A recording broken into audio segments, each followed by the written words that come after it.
In my life, I've taken so many supplements, and most of them didn't do anything for me. However, there are still some of them that I take every day, and that even some of them that I can't even imagine my life without. And so today, I'm gonna tell you all about my supplements, what I take, what I tried, what I stopped taking, and I will even add in some bonus tips. But before we begin, okay, I have to make a disclaimer that I'm just describing my personal experience. Your experience will be different. It might be similar to mine, it might be very different from mine, but it will be different anyway. That's number one. Number two, whatever you do, take it at your own risk, what they say, right? Our bodies are all individual, yes? And so whatever I take, it doesn't mean that you need it. You need to take it, right? And everything I mention, it works well for me. And I've discovered it through experimentation. So basically, how I do it. I research online. Well, okay, first I check my body, right? So I'm like, okay, I get sick often, for example. How do I fix that? So if you don't have a problem, don't fix it. If ain't broke, don't fix it, right? So in my case, I only think of taking supplements if I see a problem in my body. So why? Because our bodies are balanced. They are supposed to be balanced, right? So because imagine if our body is not balanced, we would not have survived like for centuries. Humankind would not have survived. So our bodies are pretty robust. However, in some cases, due to, let's say, lifestyle or environment or any other reasons like genetic mutations, our bodies stop being balanced. And that's when you need to take supplements. Because imagine if your body is perfectly fine, and then you take supplements or pills or anything that changes your balance, then what happens? You're becoming unbalanced. And so whatever you unbalance will then lead other things out of balance as well. But in my case, for example, my body has never been very well balanced. Ever since I was a kid, I struggled with certain things like allergies, and I'm going to talk about it later. Things that I'm going to talk about later, yeah. And so for me, it was not really an option to keep it like that. I would probably be dead if I had not changed my diet, if I had not improved my, let's say, methylation. I'm going to talk about it later. And so I am approaching supplements and supplementation from the point of view of fixing the balance, fixing what's broken in your body.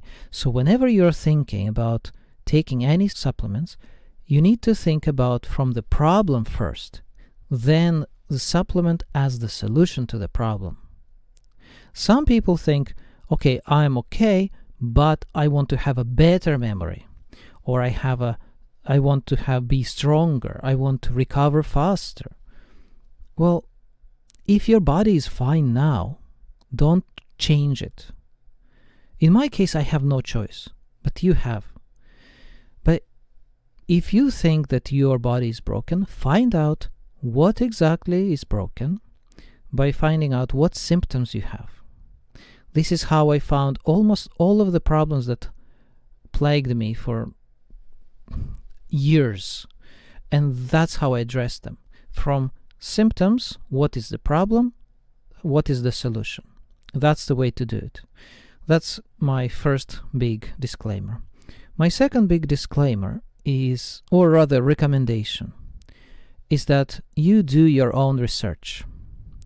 Whatever I tell you worked for me or didn't work for me, I will mention. But let's say I have my body weight, right? I have my, let's say, liver condition. Whatever works for me might not work for you, or it might work differently for you. So in my case, for example, I'm 65 kilograms and I take certain amount of supplements. If you're bigger than me, if you're smaller than me, you need to change the amount. And when you go online, always do your research properly. Don't just read a label that says take 2 pills daily for best results or whatever. Read about it. Do your research, read the research papers, and pay close attention to the dosage per kilogram of body weight. That's the most important. So how I learned about this? There was let me tell you a story. Okay, my father is a doctor, and his job is, well, anesthesiologist. Basically, these are the doctors who make people sleep while surgeons cut them. Okay, and well, they also help people not to die. But anyway, so once I went to an operation back, I think when I was at school. My father, I wanted to become a doctor. I didn't want to become a doctor, but I thought, okay, fine, I will be a doctor. Which you should never do, just because. So if you want, you should be. If you don't really want, you should not be. Anyway, so he took me to work, and they were doing an operation, quite simple one, on an arm. I think it was an injury, and they had to remove a big, I don't know how to say it, blood clot from an arm.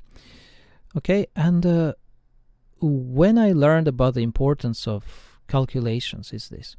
So my father needs to know how much medicine to put, and he has to decide that and calculate it based on A, the body weight of a human, right? And of course on the recommendations of the pharmaceutical company who made the product. And also he needs to include one important fact, which is let's say the history of the person. And so what I heard was this. The guy, when he was getting the first shot of it's not a painkiller, well, anyway, kind of painkiller, right? The anesthesia. He said, oh, it feels familiar. And nobody really paid attention to that much. But then, as this guy is lying unconscious, right, and being operated on, his arm is cut open and doctors are like cutting and stitching and stuff like that, then I see that his IV drip runs out. And I tell my father and the nurses, hey guys, look, it's running out. And they're like, yeah, but it's fine. It will take some time to, the body to process it. And then, just as it runs out, the guy starts shaking. And his body starts waking up. And of course, his arm is cut open, so it's painful, right? And so the guy is like, the doctors have to like hold him, and my father has to quickly replace the IV thing because he would wake up, and with a cut arm, like God knows what can happen. And so here's the thing. He didn't tell my father that he used to take drugs. Understand? So he kind of mentioned it to himself. Oh yeah, it feels familiar, as he was kind of drifting to unconsciousness, right? But he didn't tell my father that his body was used to taking opioids. And so because his body was used to it, it would process them faster, or it would be not as effective. So the usual human being would be okay, but he was not. And so this is my point. The dosage can play the critical role. So my father would adjust the dosage based on that. He would give him a little more, right, of the IV, and he would pay attention not to run out of it. And so this is what you need to learn. Always find out what is the recommended dosage per body weight. Okay, not just, oh, you should take 200 grams. Well, 200 milligrams, for example, of something. Who should take that? Like a guy of 100 kilos? A girl of 50 kilos? Who? Well, that's the thing. There is no recommended dosage for standard human, because there is no standard human. So please do your own research and find out, okay? So let's start with the easiest to comprehend, and I think the most interesting, which is the immune system. Ever since I was small, I used to have very frequent colds.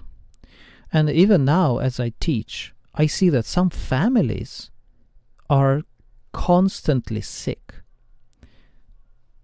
And what I see in them is often it's kind of habits. So they just sneeze everywhere, they never cover, or cover with their hands. Like, you know, when you sneeze, you're supposed to cover with the inner side of your elbow, right? So you just never touch your sneezes with your hands. But some never cover at all, so they just sneeze everywhere.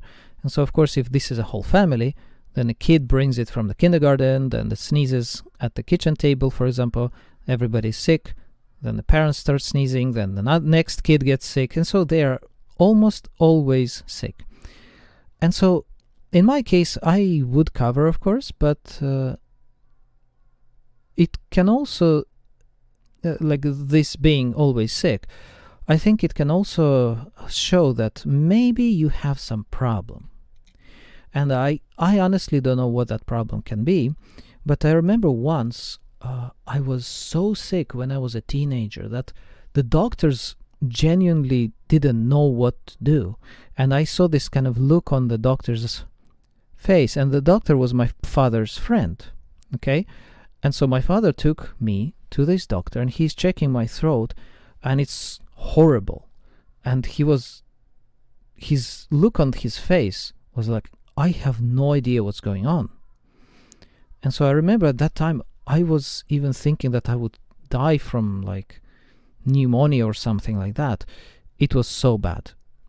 And so ever since that time I thought, you know what, I have to be very, very careful. So the supplements I take now, and now I work with kids who are always sick. There is almost never a lesson where there wouldn't be one sick kid. And in Japan it's like, yeah, you have a cold, it's fine, just go. It doesn't matter. So nobody gives a damn. And so what I do is this. Number one, I take colostrum. I take it twice daily, morning and evening, on an empty stomach. You will just find colostrum powder. There are pills, I think, too, but I just take a powder. Then next, Epicor. Epicor is basically mushrooms, special mushrooms that boost your immune system. Okay. Next step is zinc. I don't know how to pronounce it. Lozenge, Lozenge. Basically, it's kind of a zinc candy. Okay.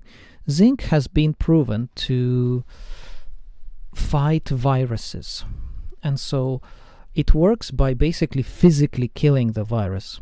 So if you take this zinc candy, you keep it in your mouth, you dissolve it in your mouth, and don't wash it off quickly with, I don't know, drink or water or anything like that, like food. Keep it in the mouth and it will help fight or prevent. So I use it for prevention. When you are already sick, it will help you recover faster, which is scientifically proven actually to help you recover faster. But in my case, I use it for prevention, because sometimes, you know, you have a lesson and one kid is like, ashoo, sneezing. And let's say you spend 1 hour or 2 hours with this kid and you're like, definitely I'm getting sick. So I take that, and yeah, I haven't been really sick for a really long time.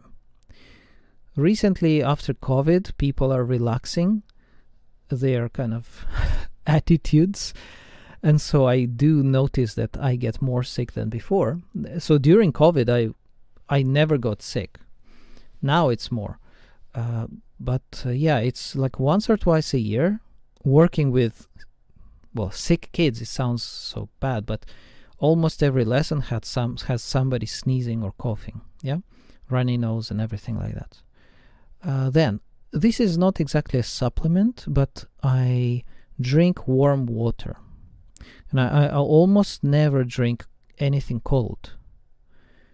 So imagine if I want to drink juice, for example, I would take a cup, I pour about 1/3 of juice, then I pour 1/3 of plain room tap water, clean tap water, and 1/3 would be hot water. So I mix that. That's like the coldest thing I drink.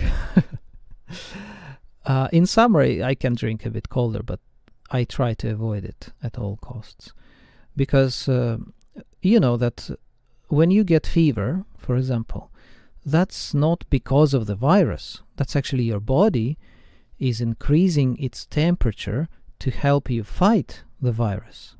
And so think about it like that, that your body fights viruses, and bacteria maybe too, but I'm not sure about bacteria.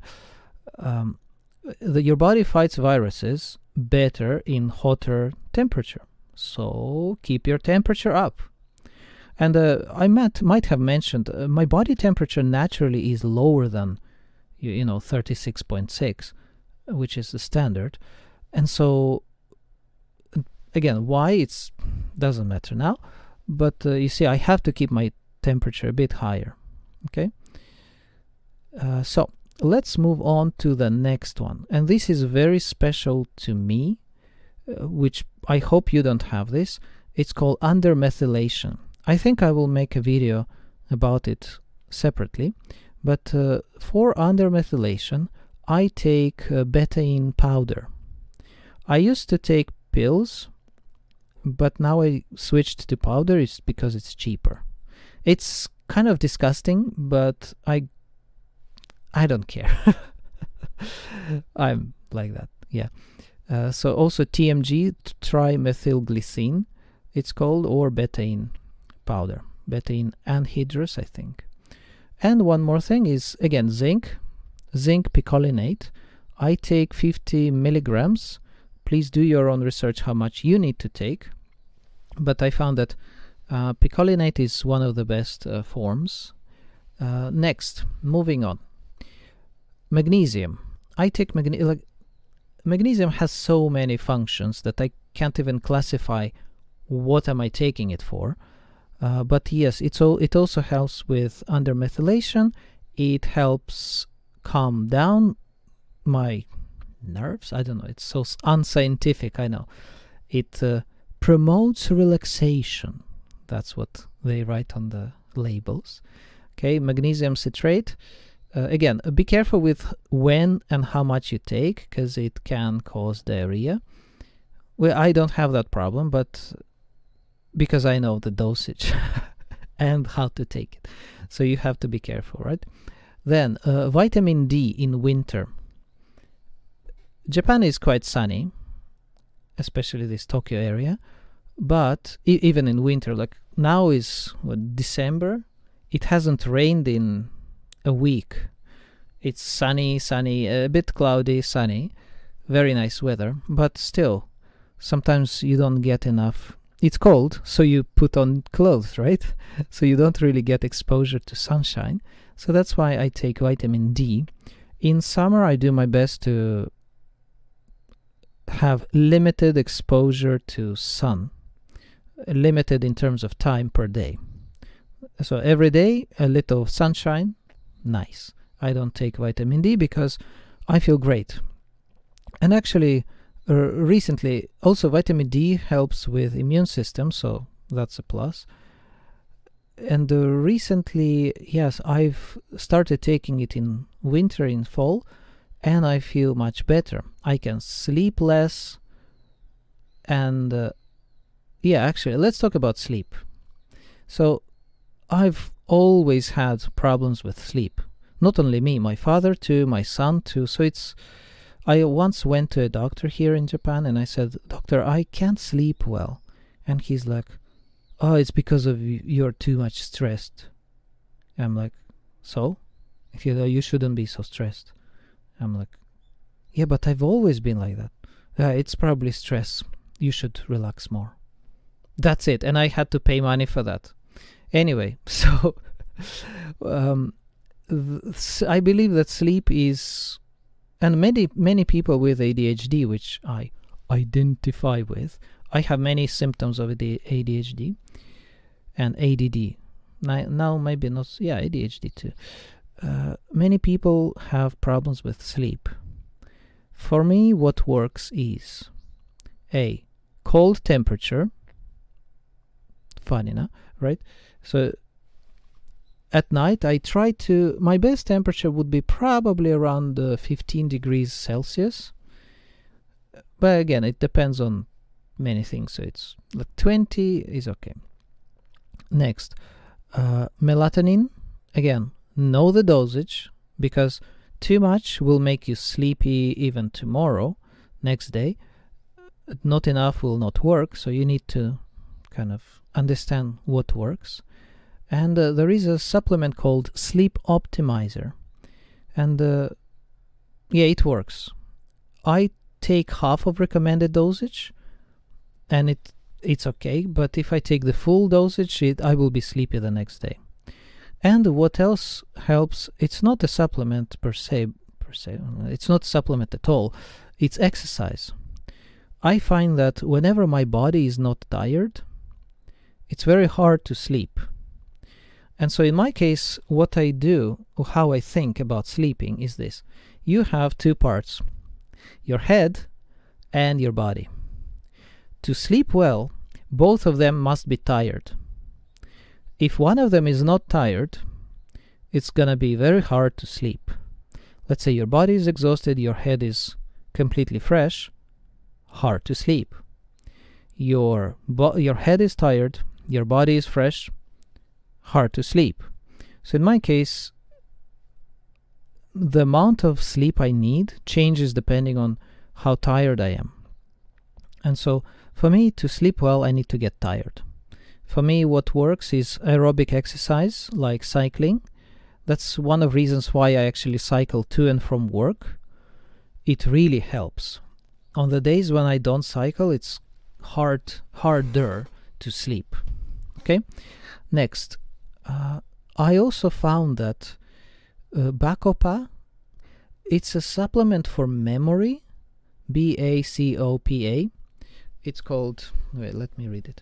Bacopa with Synapsa, the future of memory. Okay?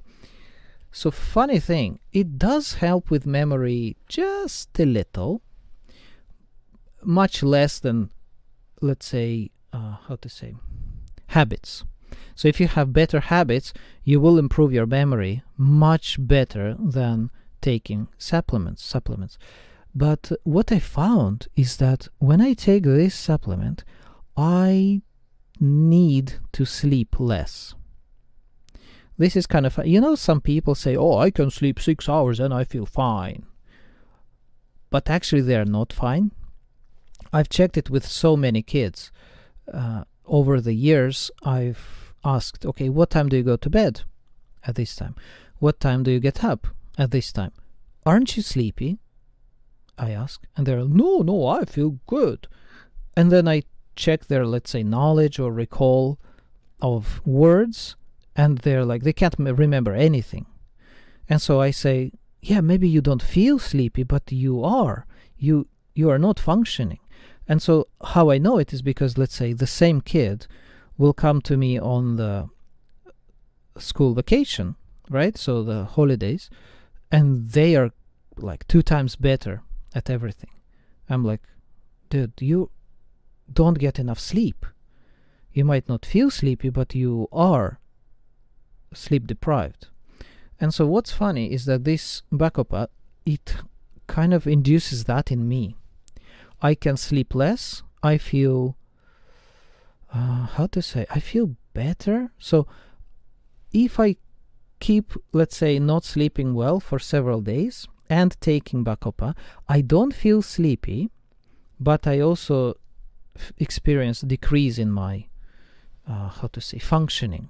Okay, so it's not a medicine that will help you sleep less, but it's a medicine that will help you be less sleepy.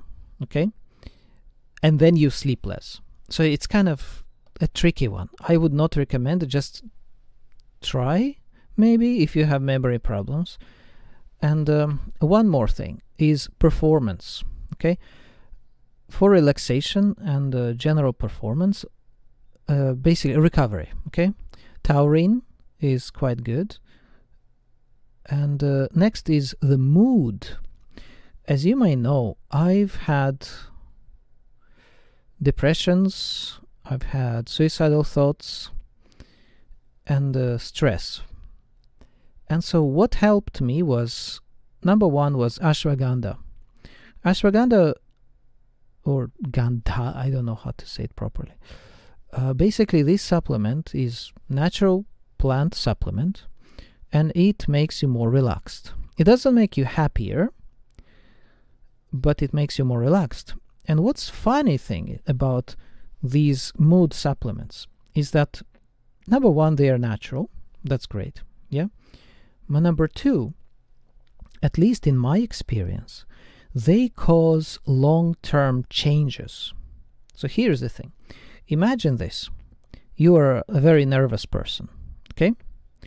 And so what that nervousness means is that you have certain patterns of thought, and so you, in certain situations, you experience, let's say, stress, and then you have some thoughts, and then you feel more stress because of the thoughts. But imagine if you take, let's say, ashwagandha supplement, right? Then that initial nervousness will not be strong enough to trigger those thoughts. And as we all know, the body works in the principle of use it or lose it, right? So if you don't use those negative thoughts, then you lose them. Ta-da! It's just like, let's say you work out every day, you're strong, fast, you lift things, and then you stop exercising. Of course, you will become weaker. So the same thing applies here, but in reverse, in the kind of beneficial way. If you stop thinking negative thoughts, you will stop feeling so nervous. And how you do that is by removing the initial kind of impulse for the stress. In my case, it worked really well. I took ashwagandha and I started doing breathing, not exercise. Basically, when I felt stressed, I would take a really deep, slow breath. Like, and it really worked. It completely changed my attitude to many things. So the situations that would trigger me before didn't trigger me anymore. And because of that, I could make better choices, I could sleep better, and everything like that. Then, one more supplement is St. John's Wort. This one is weird. Why? Because it makes you happy. And it's really easy. You just take it, every day, and 2 months later, you're a freaking bundle of joy. In my case, one of my brighter memories, so there were two cases, kind of the good one and the bad one, okay? The good one was, I would feel happy for no reason. I remember waking up in the morning, taking my coffee, sitting down on the sofa, looking at the sunrise, and I'm like, oh, this is so good. And my life wasn't good at all. I mean, it was fine, nothing special, but I would just feel happy for no reason. It's like so weird. But because if you feel so happy, there is the opposite side, the dark side of happiness. The dark side of happiness is that you don't achieve as much and you don't improve your life because you're already happy. And sometimes you stop caring about things. So one of these examples would be that when I was taking St. John's Wort, I did not really improve my work conditions. So I started my own language school, and when I was taking St. John's Wort, I was happy, but at the same time, I don't remember improving my work, my company, my school by much. So you see, I was satisfied, but I didn't really work hard. Yeah. And one day I even forgot to lock my school. So let's say I'm leaving on, I don't know, Wednesday evening. I'm tired. Yeah. And then I just close the door and just go home. Leave it open for 2 days. So anybody can come and steal whatever they want. Nobody did. But when I came the next time, I'm like, holy I left it open for 2 days. Unlocked. So the door was closed, but it was unlocked. And to me, that was like, okay, this is not good. I should stop. And that's how I stopped taking St. John's Wort, because I was too happy. But here's the thing. Again, same with ashwagandha. Once you stop having these negative thoughts that maybe you struggle now, right? Now with, you will find that they don't come back, or they don't come back strongly. And so basically by taking a course, let's say half a year of it, you might find that after half a year you don't really need it anymore. And so now I don't take either ashwagandha or St. John's Wort because I'm okay. I just think differently now. And one more, which is kind of weird, it's not a supplement, it's habit. I avoid sugar. Basically, sweet drinks like undiluted juice or let's say cola or anything, unless you're actively consuming. Let's say you're working hard. Let's imagine you're cycling, right? And you're cycling for, let's say, 10 kilometers, 20 kilometers. Yeah, it's okay to drink a cola. Nothing's bad's gonna happen because it's gonna go into your muscles. You will use this immediately, right? But if you say, let's say you don't exercise today, you're sitting at home doing nothing in front of the computer, drinking sugar, in my case, is so bad. I get kind of hyper. I'm like a kid. Like I get this sugar high, but then the low comes back. I don't know. The low comes, and so in that case, my mood drops immediately. It's so terrible. I don't get depressed, but I feel like I don't want to do anything. I feel like my life is not good enough. Basically, I feel like shit. And so I learned not to drink sugary drinks. Usually I don't drink. But when I do drink, it's almost always when I am active physically. So just to replenish your energy, you need some, like, usual foods are not enough usually to do that. Let's say you're cycling, and it's active, right? So you will take sushi. That's not gonna help much, right? But if you, let's say, drink small cola, well then, boom, now you have energy. Go. Use your muscles more. Use the sugar. So it doesn't really mess up your brain as much. Again, this is my experience. I learned it through trial and error. So please do your own research, do your own experimentation safely, and that's it, I think. Yeah, that's basically all I wanted to mention today. If you have any questions, comments, complaints, I don't know, leave them in the comment section. If you have experience with any of these supplements that I mentioned, or even diet, please also mention it. Okay, and I will see you next time. And subscribe. That would be a good idea, I think. See you next time.